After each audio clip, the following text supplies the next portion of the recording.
So today we're going to be talking a little bit about how like money transfer apps account for things and do their internal controls and stuff like that. They're kind of a new thing happening recently. And we're going to start with, well, we're going to use, for an example, the most recent one. So once we get it pulled up. Does anyone know how to do this? We need to change it to HDMI.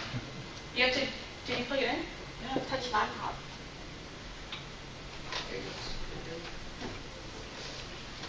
And then we're setting this in the year 2025. So that's another discussion. The answer is no.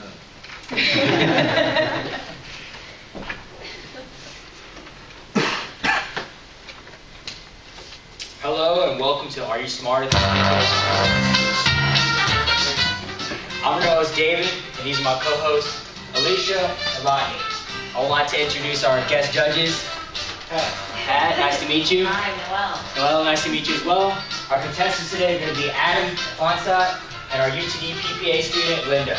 Today we will be discussing the 2015 Zoom financial fraud scandal. Alicia will give you additional background information on that. All right, so Zoom was founded in 2001, and they're based in San Francisco, California. So this is an app. You can also download it online, like on your computer if you have Wi-Fi, but it's primarily an app, and it's used for transferring money internationally.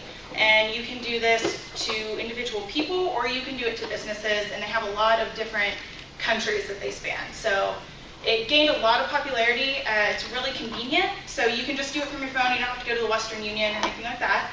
And they have fairly low transfer fees, exchange rates, that kind of thing. But in 2015, they were in the center of a $30.8 million fraud scandal. So this included customers missing money from their accounts, transactions that they hadn't approved, and the company itself was actually missing money from their financial department. So big scandal. When it was released, when it was published that they had this scandal, the CFO actually resigned that day. So it caused a lot of concern about what actually caused the fraud. Was someone knowing about it and didn't say anything? And their stock prices fell quite a bit in just one day. So now that you have that background information on Zoom, take it away, David. Thanks for that, Alicia. Now let's get started. Adam, you'll begin by deciding on a category. Whoever buzzes in first will get an opportunity to answer that question. If they answer that question wrong, their opponent will get an opportunity to answer that question. Whoever has the most points at the end of the game wins. Now let's see if you're smarter than a PPA student. Adam, which category would you like to begin with?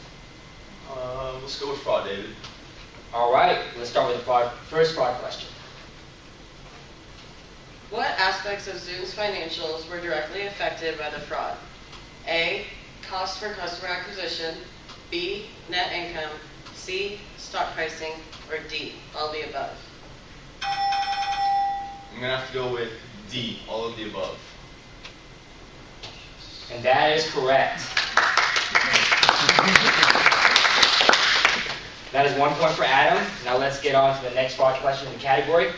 Alicia, what is our second fraud question? All right, Linda, Adam, how did Zoom account for the fraud on their 2015 financial statements?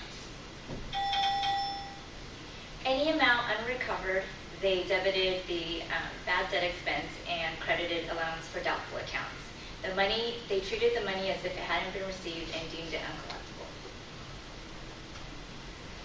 Looks like that one's correct. Linda, you have now tied it up 1-1. And it's time for our bonus question of the day. The bonus question of the day is, if Zoom recovered any of the fraudulent money, how would they account for it in their future financial statements? They would have debited cash and credited accounts receivable to account for the increase in the cash. Then they would have debited accounts receivable and credited the allowance for doubtful accounts to reverse the amount recovered that was deemed uncollectible. Correct again. Linda, you now have 2 points, and while Adam, you're only sitting at 1 point. What category would you like to begin with next? Let's go with security. All right, Alicia, could you tell us our first security question today? All right, guys. So, what security features has Zoom implemented to minimize the fraud risk for transactions since they had the scandal? Well, I'm going to say Zoom asks their customers and their recipients to provide them with specific personal information in order to better identify them. This protects the customers and the recipients from identity fraud, as well as further protects their accounts.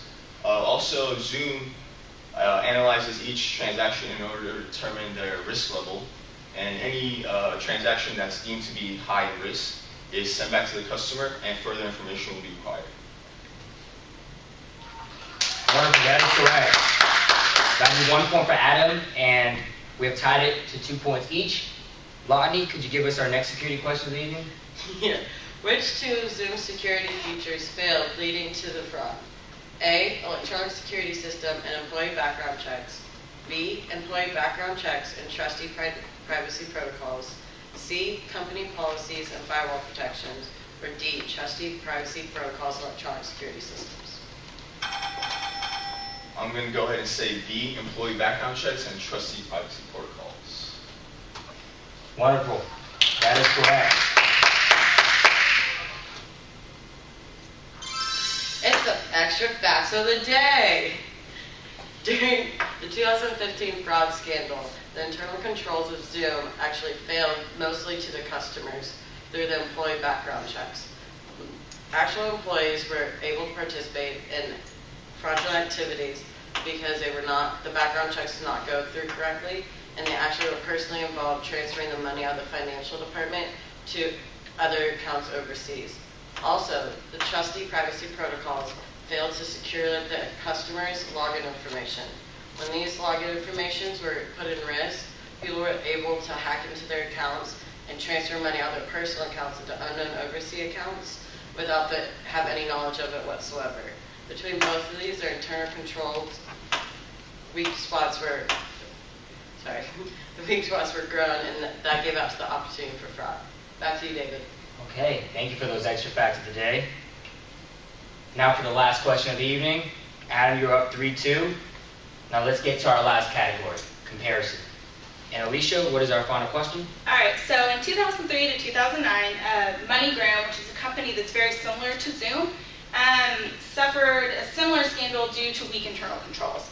So what could Zoom have learned from MoneyGram's lack of strong internal controls to prevent a very similar fraud just 6 years later? Zoom could have created an internal department to evaluate the company and find the weak spots within their internal controls. According to our experts, that is a way Zoom could have learned from the MoneyGram scandal. Linda, you have now tied up the game, and you know what that means. It's down to our tiebreaker question for the evening. What makes this question special is each of the contestants are going to give their own individual answer, and we're going to leave it up to the judges to decide who gave the best answer. Whoever you choose will win the competition, of course. Are y'all ready? Let's do it. Yeah. All right, and the tiebreaker question is, what is an alternative way Zoom could have accounted for the fraud on their 2015 financial statements? Adam, I'm going to let you go first. Well, David, they could have debited the amount to loss on fraud account rather than bad debt expense. That way it would appear on the financial statements as a loss rather than an expense. And this change would have made the financial ratios change, such as gross income and gross margin, in order to make it represent the financials better. Okay, wonderful. And for you, Linda? I would have treated it like how some large banks handle fraud cases and put it in a cash over short account and then enclose the details in the footnotes. All right, we have our answers. Judges, who do you think answered the question best? Well, you're talking to two tax. So I think that they were qualified to answer those questions to determine the answer. I like Yeah, the likewise. paralleling to large banks and the scandals there, so I'm going to go with Linda's answer. Linda. All right. Unfortunately, Adam, sorry. $1,000 donated to the UTV scholarship fund. Thank you for coming out and playing with us. That's when you play, David. Thank you for tuning in to Are You Smarter Than a PPA Student? Does anyone have any questions?